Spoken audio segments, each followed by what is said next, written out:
The 2025 Hungarian Grand Prix is upon us, and it's time to make some perfectly reasonable predictions. I know that I'm a little bit late in making this video, a couple of days. I have a full-time job and shit was crazy last week, and also this morning I wasted a bit of time scrolling social media. But we have to go through this quickly, and I am predicting an Oscar Piastri double. Some of you guys might think that this is a very easy and a safe pick, but it's not, because Lando Norris is going to get pole position, and I am predicting Charles Leclerc front row. He will be P2 in qualifying. He will finish P3 in the race. Let me just go ahead and put that out there. So Charles Leclerc will finish P3. He will start P2. Oscar Piastri will start P3. This is not a track that he generally loves or is good at, primarily because it's a Lando Norris type of track. And the reason why I say it's a Lando Norris type of track is because there is not a lot of dynamic thinking needed to drive around Hungaroring. If you nail the specifics, then you can have a great lap time, fun around this track. So Hungaroring is Monaco without the walls. It means that there is basically one ideal racing line and one style of driving to extract the maximum lap time within that racing line. You know what I'm saying? Like, you have to accelerate a certain type of way, brake at certain points, brake in a certain pattern, upshift in a certain pattern.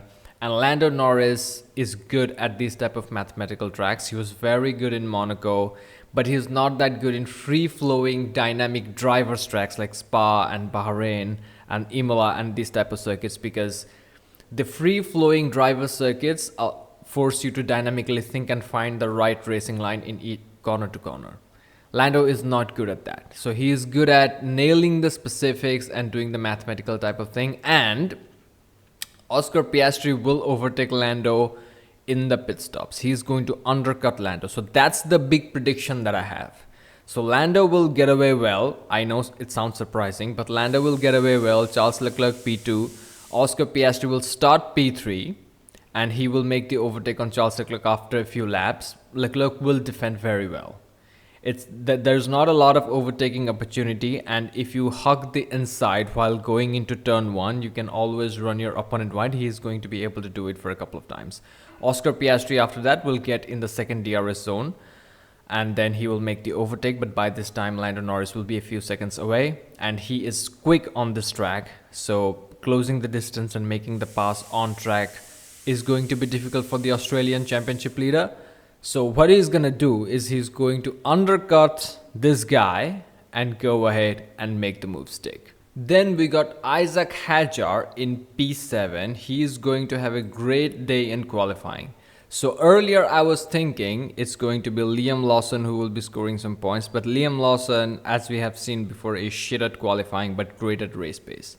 2024 Austin Grand Prix, he started P19 and finished P9.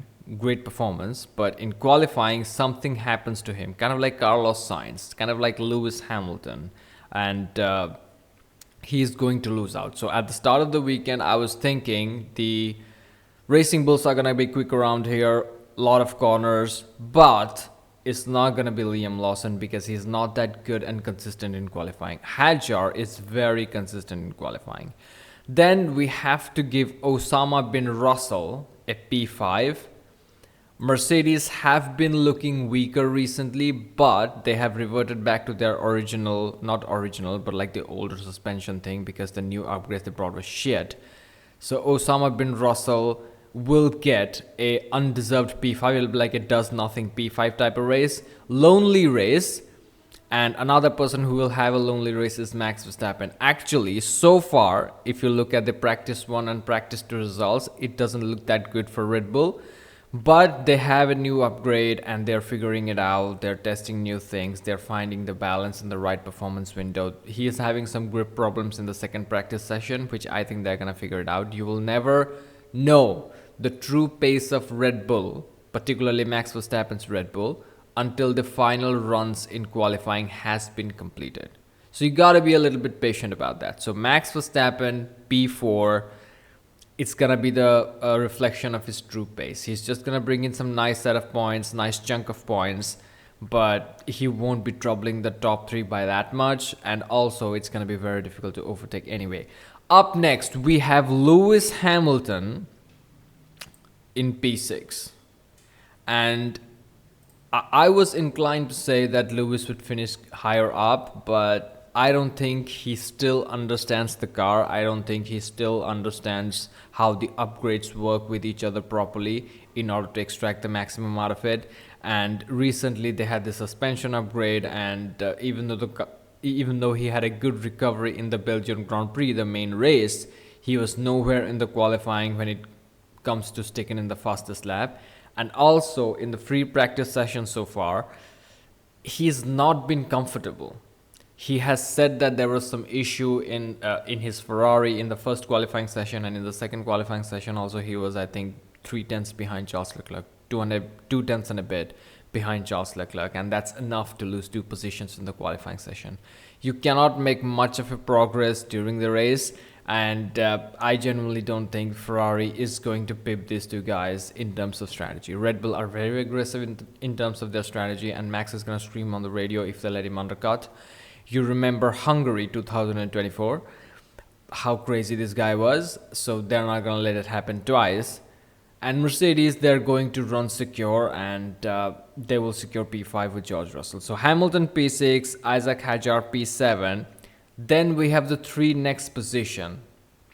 I am predicting a P9 finish for Oliver Behrman. He has been finishing P11 just outside points for a while now. So I'm going to go ahead and say Oliver Behrman, P9. And today I'm feeling a little bit generous. Yuki Tsunoda will score 1 point for Red Bull Racing. And I know this sounds very crazy, but since Lauren Mekias has joined Red Bull Racing, Yuki Tsunoda feels, and I think it is also true from a factual perspective, his concerns are being heard. Because if you remember, during the reign of Christian Horner, it was all about Max Verstappen. It was all about what Max wants from the car, the kind of upgrades you want, the direction of development. Everything was centered around Max Verstappen. So anyway, this leaves us with only 1 points of scoring position, and I'm gonna put Fernando Alonso. And look, man, I know it's been a little bit difficult for these guys lately to score some points because they have a shitbox. But if anyone can go ahead and score some points in that shitbox, and in second practice these guys look promising. They had some problem in the first practice, and in second practice now they're back. So Fernando Alonso definitely looking like the guy who can score some points, and he is going to qualify well. That's going to be the most important and critical thing. And I have left out a lot of good drivers because of my personal bias, but not so much as a personal bias. Like, for example, both of the Williams drivers have agreed that this track is going to be a place where they're going to struggle, so they're out. And Flavio Briatore's Alpine has 0 upgrades on the car's a shitbox. The Renault engine also has low power. Pierre Gasly and Franco Colapinto will finish dead last. Both of the Saubers, Gabriel Bortoleto and Nico Hülkenberg, they don't look that competitive around here. They need a little bit of high traction zones. I mean, there are a lot of high traction zones in Hungaroring, but I don't think they can hook it up in a perfect lap during the qualifying session. Gabriel Bortoleto is their best chance because Nico Hülkenberg keeps on making mistakes in qualifying session. He cannot switch on the tires and extract the maximum out of it. And the race is not going to be that crazy. So, because we're not going to go ahead and have a race in the wet, is what I'm trying to say. It's going to rain heavily overnight, and whenever it rains a little bit, they're going to red flag the session, and they will only resume the race when it's not raining at all, or it's raining very slowly and the track is almost drying. That's what's going to happen. And in those conditions, I will give the advantage to Lewis and Fernando, but soon after that, the car performance will be the determining factor of the finishing order. And this is the reality of the world that we live in. We don't have wet races anymore. And the other people who could be finishing in the points and replacing all of these people, basically 2 people are left, which is these 2 guys, Andrea Kimi Antonelli and Liam Lawson. Liam Lawson is gonna fuck up the qualifying, and so will Andrea Kimi Antonelli. He needs to get on his groove back. He needs to listen to Nico Rosberg's advice and cut out all of the noise and distractions from his life. And only these 2 guys can replace any other these 2 from the top 10. But this one looks pretty solid. Maybe Yuki Tsunoda. But this one looks pretty solid. This is my perfectly reasonable top 10 prediction for the Hungarian Grand Prix. Oscar Piastri will have to work hard for the win. This is the interesting part. This is where I hope the most boring championship fight ever becomes a little bit interesting, because Piastri will undercut Norris. We have not seen it happen before again.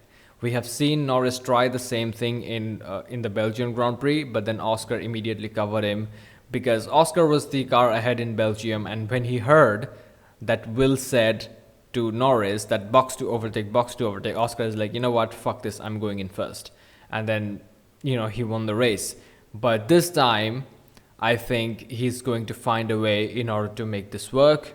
They're going to catch Norris by surprise. I think that's what's going to happen. So we will see how Oscar Piastri undercuts Lando Norris and makes the title fight a little bit spicy. But Lando Norris, if he gets the first pit stop, I think he's going to go ahead and secure the victory. But Piastri definitely has the undercut option, which I think he will exercise. Going into the summer break, he needs to have a good lead, and he needs to have the momentum, because this is Lando's make or break race. I've explained this in a previous video, and in that previous video also I predicted an Oscar Piastri win. In this video, I'm just explaining that he is the underdog at this track, and this is how he is going to win. So Oscar Piastri P1, Lando Norris P2, Charles Leclerc P3, Yuki Tsunoda just barely scraping in the points, and everybody else, we don't really care much about them. So thank you for watching, like and subscribe, and I'll see you in the next one.